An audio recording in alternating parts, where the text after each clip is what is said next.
Hey robot makers, how you doing? Hope you're having a good day so far. So, do you want to know how to get the let me get these words right, VL53L0X Time of Flight laser rangefinder working with MicroPython and the Raspberry Pi Pico? That's a bit of a mouthful, isn't it?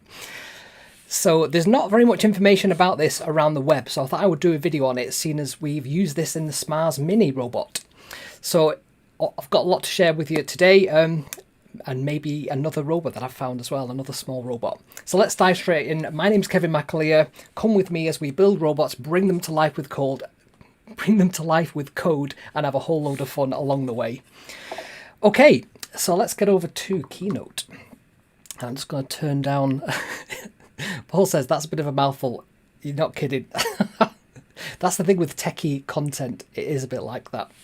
So, Raspberry Pi Pico.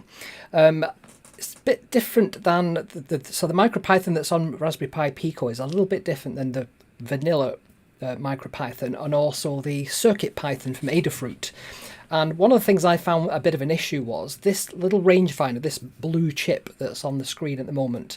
Getting that to work with the Pico is a bit of a bind. So there's code out there that somebody's written, and there's code out there for the Arduino, but there isn't anything that works perfectly out of the box with the Raspberry Pi Pico. So there is now, because I've made it.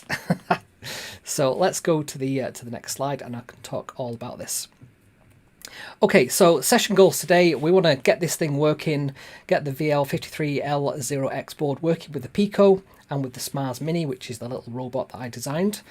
So we're going to understand what this board is all about, create some library code for MicroPython. You can just grab mine from GitHub. I'll share the link with you. That's probably what a lot of people come here for this video for in the future when they're Googling this. Create some code to measure some distance. So it's probably an intermediate to advanced, I would say. It depends on how you use it. If you just use the code, then it's probably beginner to intermediate. If you want to do anything more than that, tinker with it, it's probably intermediate to expert, I would say.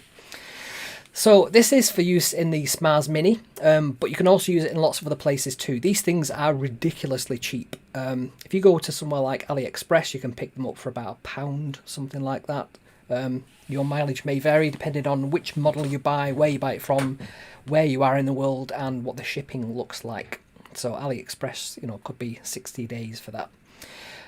So this is in place of the much larger rangefinder. If I just look over here, so this is a regular SMARS robot with these kinds of rangefinders on the top. This thing is obviously a bit bigger than the little SMARS robot. So if we had that stuck on the front, I mean, it's in every way about this larger. So this little thing has to have something a bit smaller than one of these things. So that's what we're going for, something that can measure distance. So this time of flight sensor, what is it? How does it work?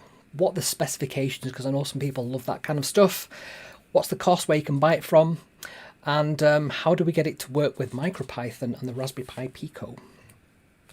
So what is it? Spoiler, it's a laser. It's a laser powered distance sensor. So it's a tiny little board that's designed for accurately measuring distance. It uses the I2C bus protocol for communication.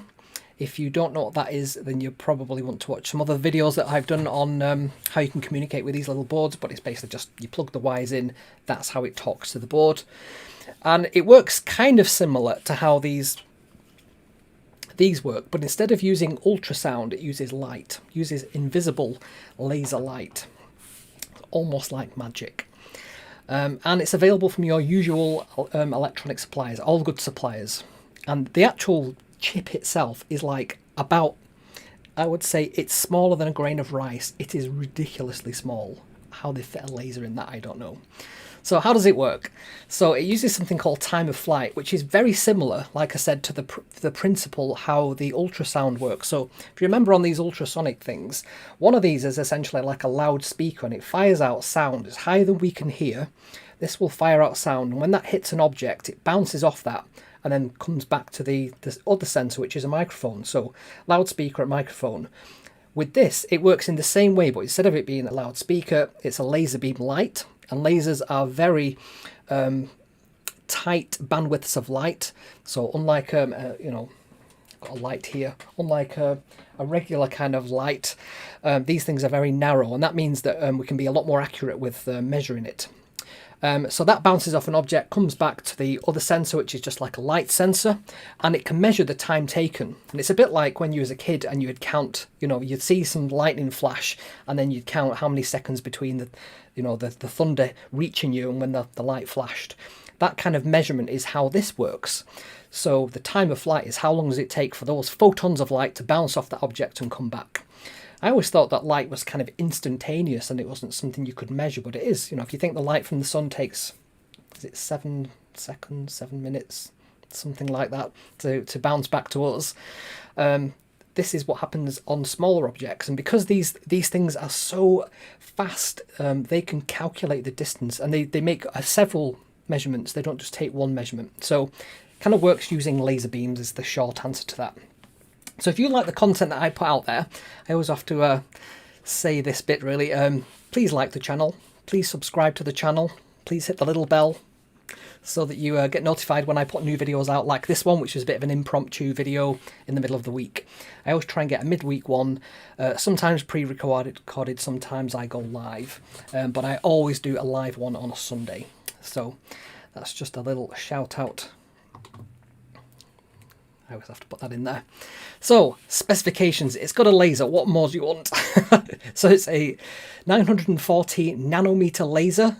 That's small. And it's called VC cell. It's vertical cavity surface emitting laser, if you wanted to know that. And it has a little driver on there to make this thing work. That's all within that little package. If I sort of move my mouse thing, this little package here, that tiny little dot is the laser itself, and there's another smaller dot which sort of receives the light coming back in, as I understand it.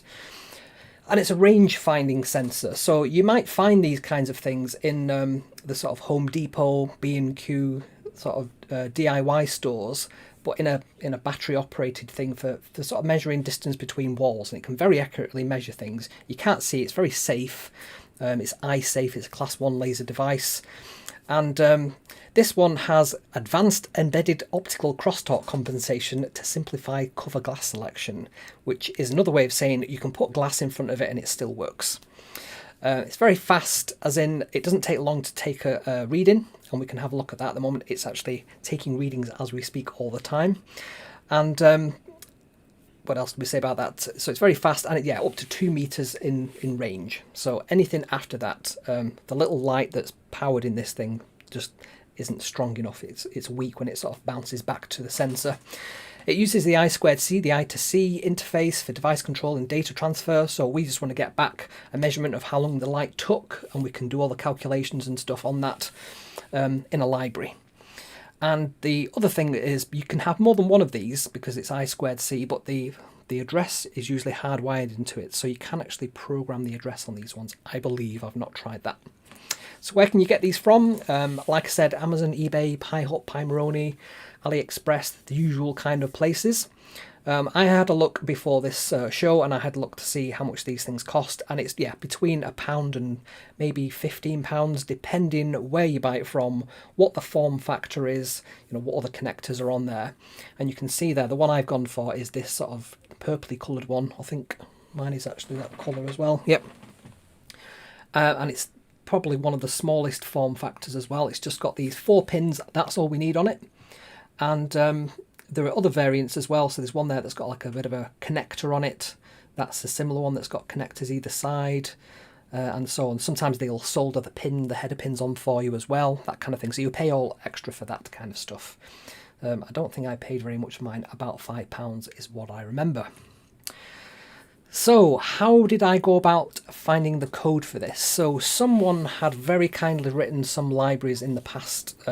However, they only worked for a very old version of MicroPython, and MicroPython is a scaled down version of Python. And sometimes when new versions come out, they'll try and cut it back even further to try and maximize the amount of RAM that this chip has got available. Because if you put loads of stuff in the libraries and people don't use it, then it just takes up loads of space and means that the programs don't run properly. And with things like the Pico, you know, there is not very much RAM on there. Is it something like 156 kilobytes of RAM? It's tiny. It's got storage for files to store the source code, but the actual working RAM is very small. So any libraries and things that we use, we have to be really efficient on. And that means it can be really difficult to get somebody else's code working on your version of the MicroPython. So I believe Adafruit have got this working fine with CircuitPython. I'm not using CircuitPython. I wanted to get this working with the vanilla out the box Raspberry Pi Pico MicroPython. So how did I do this? I googled stuff. I looked to see what other people's code is like. One of the problems with this is it's very, very technical. So there is lots of complicated maths involved. I didn't have to learn all that and learn how that chip works and how you communicate with that chip. And the sequence of things and the timings, all that kind of stuff. I just wanted to sort of grab somebody else's code, maybe tinker about with it a bit, and then make it work with my code. So that's what I did. I spent a bit of time after work just making this code work with some test code that I'd written. So this is what I like to do as my approach. Find somebody else's code, try it out, troubleshoot the errors that come through, make it better, and then share it back with everyone. Because it's not very fair if you sort of just get this thing working and then don't share it when you're using other people's code that's they've given to the world for free. So the library itself, you can grab my code from github.com/kevinmcaleer/VL53LX. I think it's L0X, is it? LX0? Let me double check that. I don't want to give you the wrong address before. It'd be terrible if I give you the wrong address for that. LX0. Okay, no, that's the actual name of the library, so that's correct. That's fine. We'll go with that. And what we need to do is we need to upload that file to the Raspberry Pi Pico. I'll show you how we can do that too. I found I've had to do that a few times. So I'm actually not using the standard Raspberry Pi Pico. I'm using a Pi Moroni version of the Pico that's called the Tiny 2040. So I'll show you that on the overhead shot. It's just this little chip just here. It's a tiny version of the Pico. You can see the Pico by comparison next to it. Just a bit off shot there. It's got an LED and 2 buttons, and it's got a couple of I/O pins on the back, and the actual Pico chip is on the back as well. It's just underneath there. Can't quite see it on the camera, but trust me, it's there. And I've just got this wired up there. That's the little rangefinder itself, and we can play with that in a second. So that's what we need to do, and yet it is indeed demo time. So let's get over to let's try this view. Let's see if I can get this to work. So if I go over to VS Code, there we go. So at the moment, if I'll just turn off that coffee thing for a second. There we go. We can see that bottom of the screen there sort of flickering away, and that's because it's taking lots of measurements at the moment. If I put my hand over it, you can see there it's measuring distances.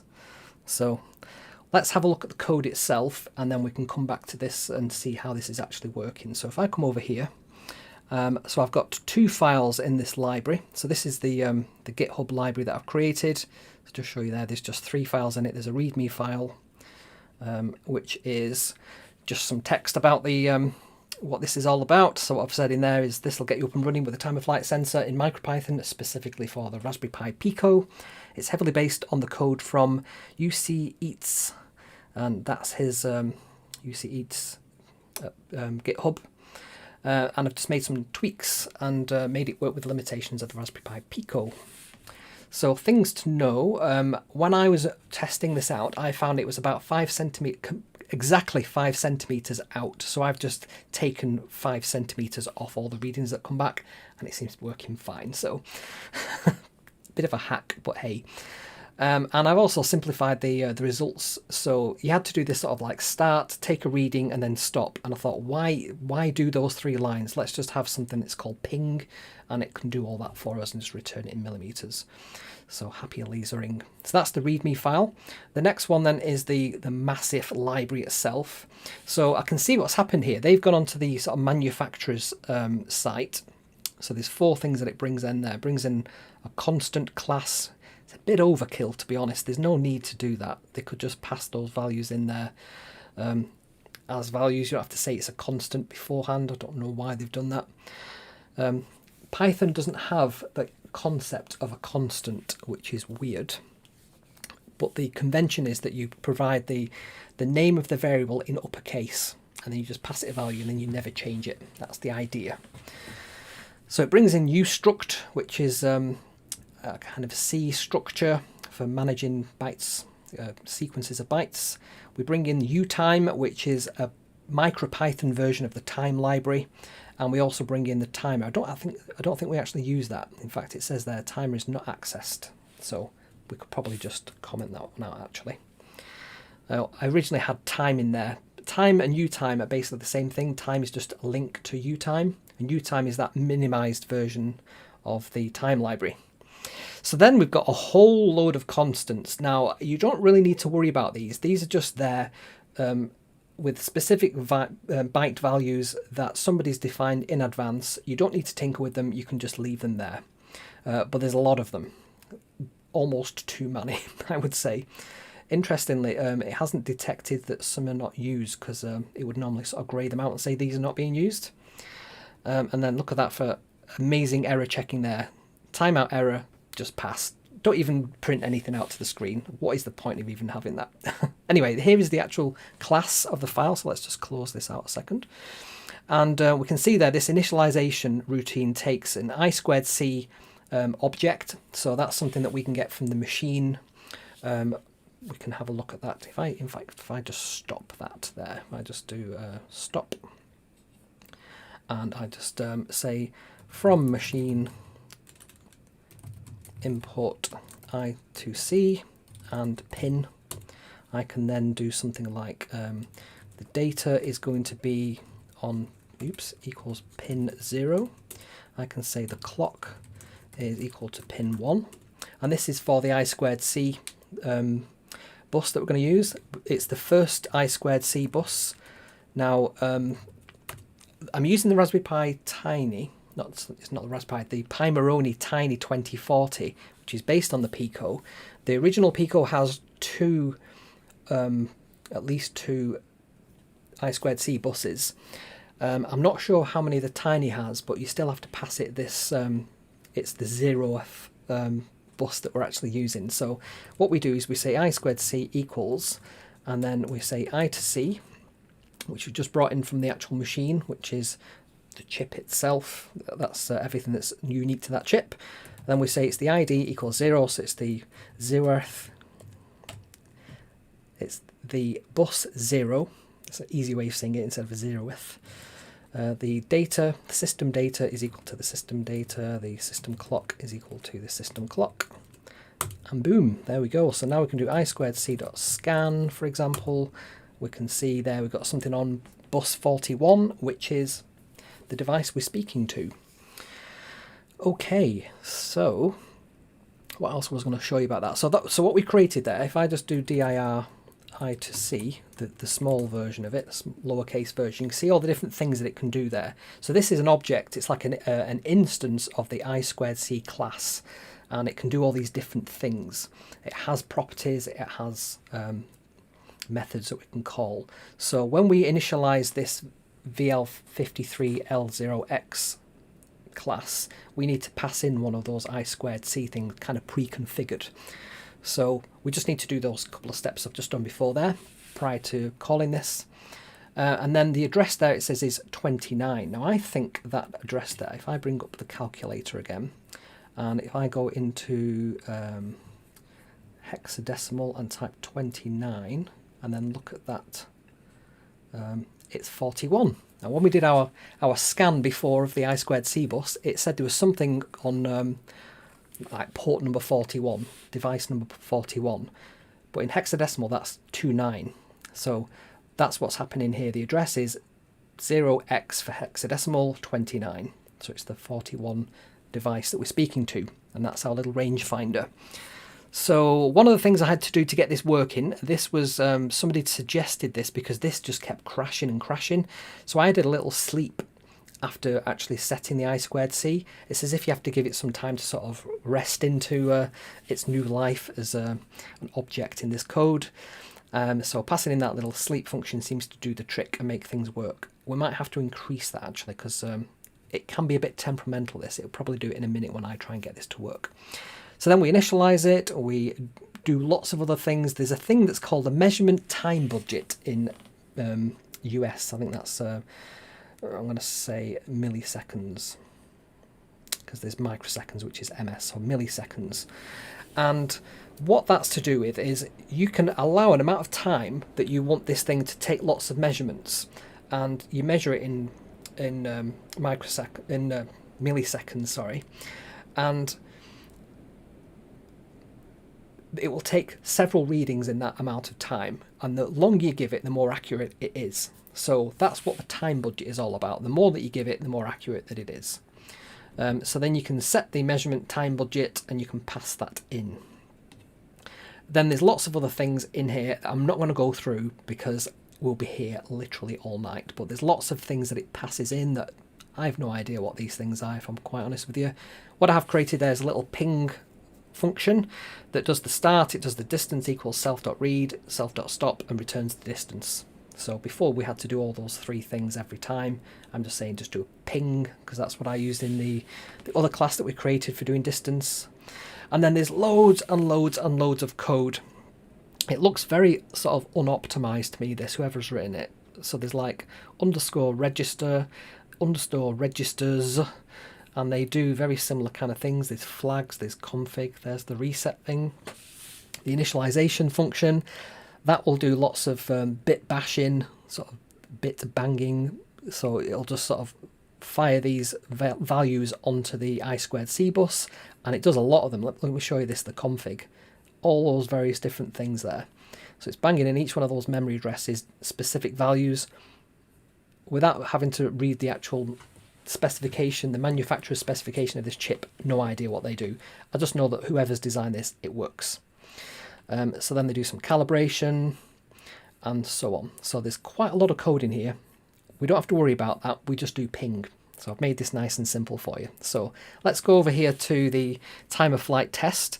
So what I've got on here, nice and simple. So I've said import time there. I'm not actually using it. I can see I'm not using it because it's sort of grayed out. And if I hover over there, Pylance will give me the time is not being accessed help message. So if I just comment that out because we're not using it, we're bringing in from the machine pin and I2C classes, and we're bringing in from that library we've just looked at the class called VL53L0X. Okay, so then we have a little helpful print message that says setting up I2C. We do those three things that we do every time to set up I2C, the data, the clock, and the ID, in that kind of order. We then create an I2C object by passing the ID, the system data, and the system clock to that particular class, and it will create us a nice new object. And then just to see what's on that particular bus to help troubleshoot, I also print out the scan function just to see what's going on there. These things whiz past, by the way, because it gets into a loop in a minute and passes some values. And then this was me trying to troubleshoot earlier on, so we can actually hide that. So we create an object that's called time of flight, and it's of type class VL53L0X, and we pass in that I2C object we created before. Now you can do some fiddling with this if you wanted to, and I've hidden a lot of these things because they're just not needed. So there's a thing like a pre and a final, and this is to do with how accurate. If you know that your sensor is always going to measure things from at least like a meter onwards, then you can optimize for that distance. Whereas if you know it's always going to be shorter than that, you can optimize for that as well. And that's what this pre and final values are all about, between 12 and 18, 8 and 14, which is very odd values, but hey. And then you can set that budget, the time of flight measurement timing budget. And I was just interested to see what was going on there. So I've set that to 40,000 US. I'm going to have to just settle this. Is that microseconds or is that milliseconds? I'm going to have to just look into that. What is US? Because I always get this wrong. And we can see that I've just pasted in some text from one of the things I found on there because I thought that'd be useful for other people to know. So it sets that vertical cavity, what was the S for? Emitting laser. Surface emitting laser. There we go. Pulse period for the given period type. And that's those two values that we looked at before, pre and final. And it gives the values in these pulse clock things.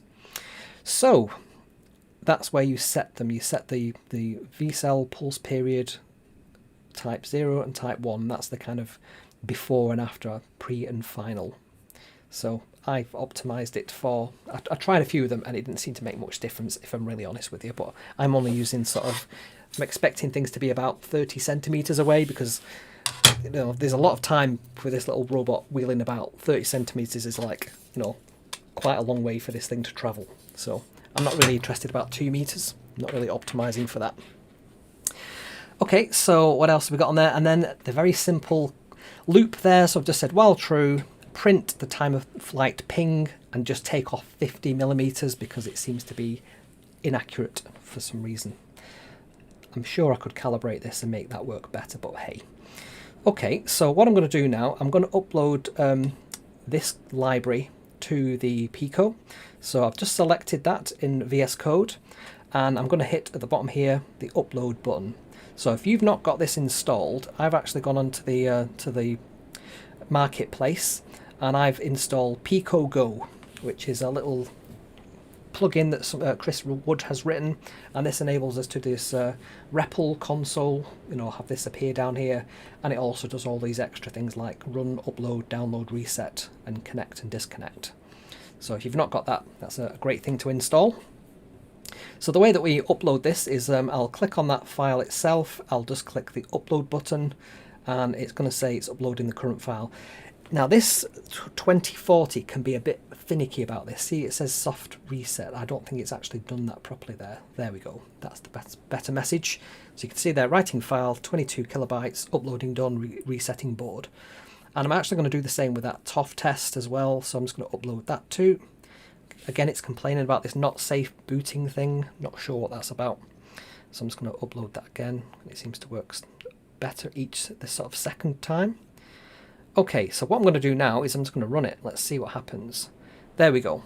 So that 8,140 millimeters is the default value that you get. That's when it's kind of seen to infinity. So if I go back over to the this shot here where you can see the little time of flight sensor, it's just here. What I'm going to do, I'm going to put my ruler next to it like so. Let's see if I can do it like this. It has to be kind of in line with it. And I'm just going to use a breadboard that I've got here just to sort of mark off distances. So this is about, let me just get this as accurate as I can, about 30 centimeters. So you can see there 300-ish millimeters. If I come down to like 25, let's get that as accurate as I can, 25, 26, I come down to 20. You can see there it's now 200 millimeters down to 15 centimeters this is. So you can see that it's just bouncing around. I'm just trying to get that a bit as accurate as I can. Down to 10. As you can see there, it's just getting a bit over 10. And then down to 5. Now apparently it's not much accurate after this because the light will refract and disperse too much. So if I come down to 3, 2, and then 1. So you can see there between 4 centimeters and 2 centimeters, it's becoming a bit useless there. So that's something to bear in mind. I wouldn't have anything shorter than that in, and that's the same with these regular rangefinders as well. These have an accuracy, and it will stop at a certain point. So you just need to think about that when you're writing your code. Make sure that it doesn't, you know, come up. You're not expecting it to come right up against a particular object because you'll end up just hitting it and then not being able to detect anything. So we can see that that's working. If I just bounce my hand around there, we can see that that's working fine. You could have a little array of these. You could have like 3 of them, and then you could detect objects passing over them because you'd see one of them duck down, the next one duck down, and then the third one duck down, and you could infer from that the direction of travel. Whereas on this one, we can just see that, you know, the distance is changing there. So that's very simple code, and we just have to say ping to get that. So this is now going to fit into, let's go back to this full screen for a second. This is our SMARS Mini, and this little slot in the front there, and this is the slot that it will slot into. That's where we're going to put it. So this thing can sort of zoom along, and it can detect distances similar to its big brother, the regular SMARS, but using a completely different technology, using lasers instead of ultrasound. So I was really pleased that I got this working. I was struggling to get this working. I was looking everywhere online to see, you know, could I see the answer to this? Could I find something, you know, that would do this? And I find bits and then they don't work properly, and it's like, oh, and then there's weird error messages coming up and it's not behaving properly, and I thought, is it another broken? Have I sort of zapped my tiny chip, or is it something else? But I thought, no, it's probably the code. I need to go through all those errors, make sure the code works. I actually got the chip and put it onto a Pico that I know works fine, and kind of worked from there, because the code works between either of those. It's exactly the same. Okay, so the other thing I wanted to share with you today is another small robot that I've found. So let me just bring this up. So it's this here. I'll go to that there, we can probably see it a bit easier. So this is a four-legged robot, and it's from somebody called MCAleer. He's not got that many subscribers yet, and this was back in December 2020 that he's posted this up, and he's quite a few videos similar to this on his channel. But look at that, it's got it, I don't know if it is actually balancing or if he's just sort of going through the motions there. But you can see it's got a battery in the middle, a 9-volt battery, and it's just got 4 servos, but these really nice 3D printed limbs on it, and a little body. And then it's got, let's cancel that. He's got some other variants of that as well, look at that.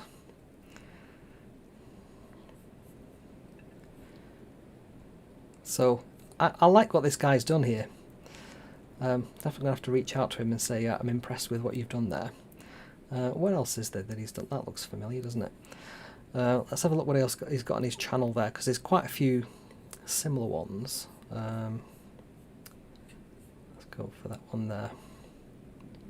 So yeah, you can see there, they've got this sort of camera module, and I think it's kind of an all-in-one. It has, you know, that's doing all the processing of those servos, as well as a bit like the ESP32 camera, but with a bigger camera unit on it.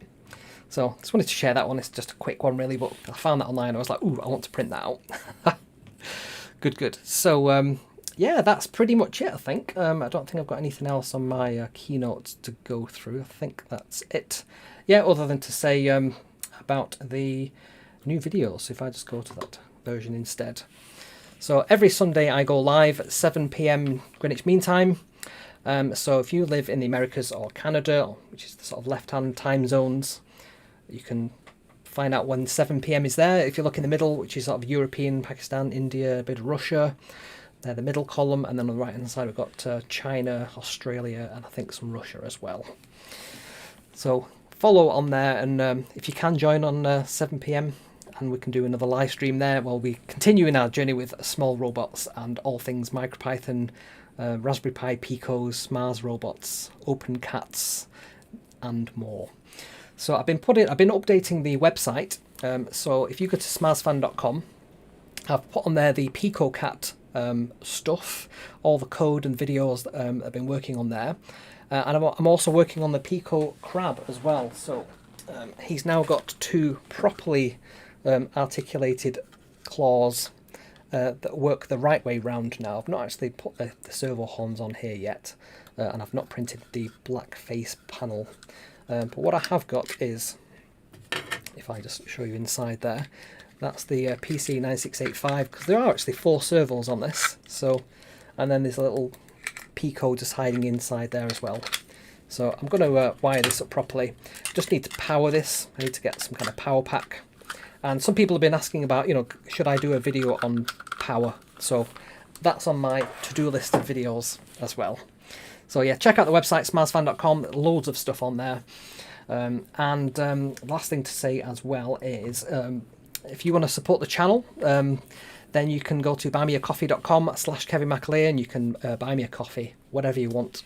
And that can help pay for keep the show running for another year or so. It can help pay for the equipment and the software that I use to do all this and bring you these cool videos. So quite a few generous people have done that so far. Thank you so much for doing that. If you have bought me a coffee so far, really appreciate that. Cool. So I think that's everything I wanted to cover off in the show today. I can't see any other comments. I can see my friend McCaleer there is loving the channel. I'm loving doing it. I really do love putting these videos out there, and it drives me to find solutions to things, because I know that if I didn't do this and I wasn't sort of pushed for a milestone to get some content out there, get you a video, I probably just wouldn't bother doing these things. So, you know, it was quite a lot of effort to get this little thing working. I mean, it's absolutely tiny, this thing. But I wanted to do that. And I also wanted to get this Raspberry Pi Tiny working as well with it, because they'll work perfectly together in our SMARS Mini. And enable us to sense distances and do more robot stuff. And you never know where these things take you. And that code doesn't exist anywhere at the moment, not for the Raspberry Pi Pico, but it does now. You can download it from github.com/KevinMcAleer/VL53L0X. If you check that library out, or if you just go to my name, you can probably find it as one of the repositories that's just been checked in there. So I hope you found this useful. Let me know what you think in the comments. I'm always interested to know what you think about these videos. And yeah, if there's anything else that you want me to cover, let me know in the Small Robots group. So if you're not a member of the Small Robots group on Facebook, just go to facebook.com/groups/smallrobots, and that's where I kind of hang out and talk to people. I do get an awful lot of private messages from people saying, can you teach me robotics? Can you give me one-to-one tuition? I can't do that, unfortunately. I haven't got that much time. So I'm either doing preparation for these videos, or I'm building robots myself, or I'm at work. So I don't have a great deal of time, or with my family, of course. So I don't have a great deal of time to do one-to-one tuition as much as I would love to do that. So please don't ask. It makes me really feel bad saying, no, I can't do this. Yeah, the best way to do that is to join the Small Robots group, and we can all help each other out there. And we've got over 1,200 people in there now. Let me have a quick look at what the current number is there, because it's growing every day. I'm getting request after request. Let me just find where I've put that.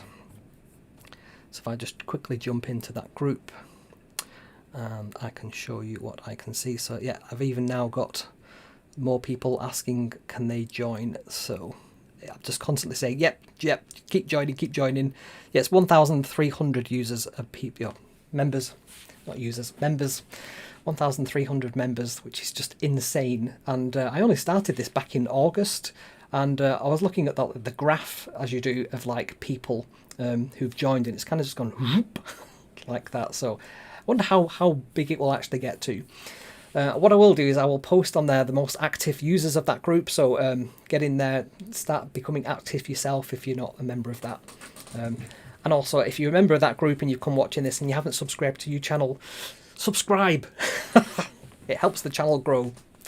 So I think that's everything from me today. This was supposed to be quite a quick video. I think it's been 40 minutes so far, so it's quick for my videos. They're usually about an hour long. Okay, that's everything I've got for you today. Hope you found this useful. Let me know what you think, and see you next time. Bye for now.